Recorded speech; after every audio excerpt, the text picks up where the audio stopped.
स्वागत है दोस्तों। आज के मुख्य समाचार में आज देश और दुनिया से कई अहम और बड़ी खबर आ रही है। बात करेंगे हर खबर पर विस्तार से। मध्य प्रदेश में भाजपा को लगा बड़ा झटका, 2 दिग्गज नेताओं ने दिया इस्तीफा। इसी के साथ अगली बड़ी खबर में आपको बताएंगे। उड़ीसा ट्रेन हादसे को लेकर ममता ने मौत के आंकड़ों पर उठाए सवाल, राहुल ने मांगा रेल मंत्री का इस्तीफा। एक और बड़ी अपडेट, अखिलेश यादव का बड़ा बयान, बोले समाज को आपस में लड़ा रही है बीजेपी, लोग कुछ भी करें इनके खिलाफ। इसी के साथ अगली बड़ी खबर में आपको बताएंगे। अल्टीमेट के दिन पूरे दिल्ली की सीमाएं घेरने की तैयारी में बेक्यू पहलवानों के समर्थन में महापंचायतों का दौर जारी। तो चलिए देख लेते आज की पहली बड़ी खबर। उड़ीसा ट्रेन हादसे को लेकर ममता ने मौत के आंकड़ों पर उठाए सवाल, राहुल ने मांगा रेल मंत्री का इस्तीफा। दरअसल दोस्तों, उड़ीसा के बालासोर में हुए बड़े रेल हादसे के बाद विपक्ष केंद्र पर लगातार निशाना साध रहा है। बता दें कि जहां पश्चिम बंगाल की सीएम ममता बनर्जी ने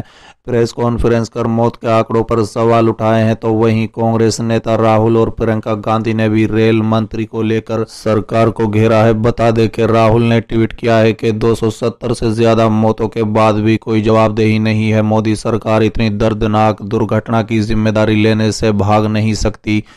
प्रधानमंत्री को फौरन रेल मंत्री का इस्तीफा लेना चाहिए। बंगाल की मुख्यमंत्री ममता बनर्जी ने प्रेस कॉन्फ्रेंस कर कहा है कि हादसे में जान गंवाने वालों का आंकड़ा लगातार बढ़ता जा रहा है, जबकि उनकी यानी केंद्र की सूची में मौतों का आंकड़ा घटता जा रहा है। ये कैसे हो सकता है, पता नहीं वो संख्या कम कर रहे हैं। उन्होंने सवाल उठाते हुए कहा है कि कोरामंडल जैसी ट्रेन में एंटी कोलिशन डिवाइस क्यों नहीं लगाया गया था, एसीबी क्यों नहीं बनाया गया ताकि ऐसी घटनाएं रुक सकें। अगर ट्रेन में डिवाइस नहीं लगाई जाएगी तो क्या ट्रेन अपने आप रुक जाएगी। दरअसल बालासोर हादसे में जान गंवाने वालों की संख्या पहले 288 बताई गई थी, लेकिन बाद में उड़ीसा सरकार ने रविवार को मरने वालों की संख्या को 288 से संशोधित कर 275 कर दिया, जबकि घायलों की संख्या 1175 कर दी गई है। बता दें कि ममता ने कहा है कि हमने कई अधिकारियों के साथ मेदिनीपुर के एडीएम और कई अधिकारियों 150 एम्बुलेंस और 50 बसों को बंगाल से उड़ीसा भेजा। केंद्र सरकार बातें ज्यादा करती है, काम कम करती है, राज्य सरकार काम करती है। उन्होंने कहा है कि हादसे में पश्चिम बंगाल के कई लोगों की जान गई है, जबकि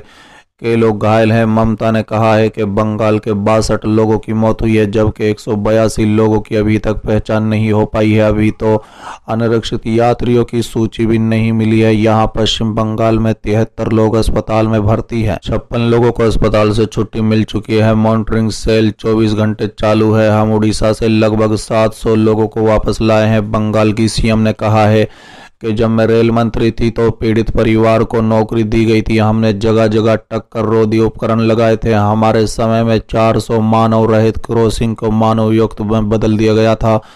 मानव रहित क्रॉसिंग के बनाने से रेल दुर्घटनाओं में कमी आई है। ये वर्तमान केंद्र का श्रेय नहीं है। उन्होंने आरोप लगाया कि वर्तमान की केंद्र सरकार ने रेलवे के लिए कुछ नहीं किया, बल्कि उसे बर्बाद किया जा रहा है।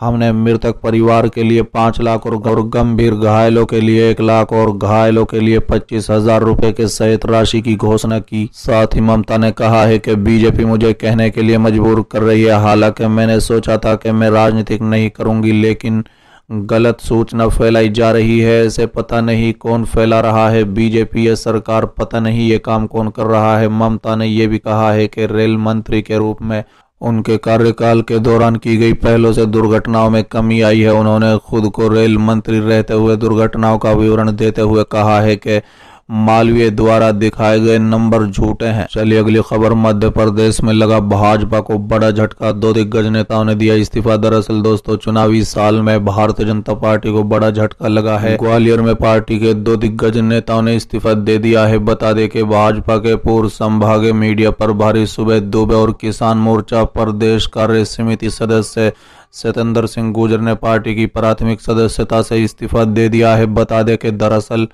मध्य प्रदेश में जैसे जैसे चुनाव का माहौल बसता जा रहा है, वैसे वैसे दल बदल का दौर शुरू हो गया है। बता दें कि ग्वालियर में भाजपा के पूर्व संभागीय मीडिया प्रभारी सुबेद दुबे और किसान नेता सतेंद्र सिंह गुर्जर ने पार्टी से इस्तीफा दे दिया है। चलिए अगली खबर। अखिलेश यादव का बड़ा बयान, बोले समाज को आपस में लड़ा रही है बीजेपी, लोग कुछ भी करें इनके खिलाफ। दरअसल दोस्तों, समाजवादी पार्टी के पूर्व अध्यक्ष अखिलेश यादव ने रविवार को बीजेपी पर नफरत की राजनीति करने का आरोप लगाते हुए कहा है कि वो समाज को आपस में लड़ाने का काम कर रही है। बता दें, बीजेपी के लोग कुछ भी करें उनके खिलाफ कुछ नहीं होगा। उन्होंने पहलवानों के मुद्दे पर भी सरकार को जुबानी हमले बोले हैं। बता दें, अखिलेश यादव ने रविवार को आजमगढ़ में एक कार्यक्रम में शामिल होने के बाद पत्रकारों से बातचीत में कहा है कि हमारी परंपरा एक दूसरे से जुड़ी है, हमारे संस्कृति मिली जुली है, हम मिलजुल कर रहते हैं, लेकिन बीजेपी के लोग आजमगढ़ को अपमानित कर रहे हैं। उन्होंने आरोप लगाया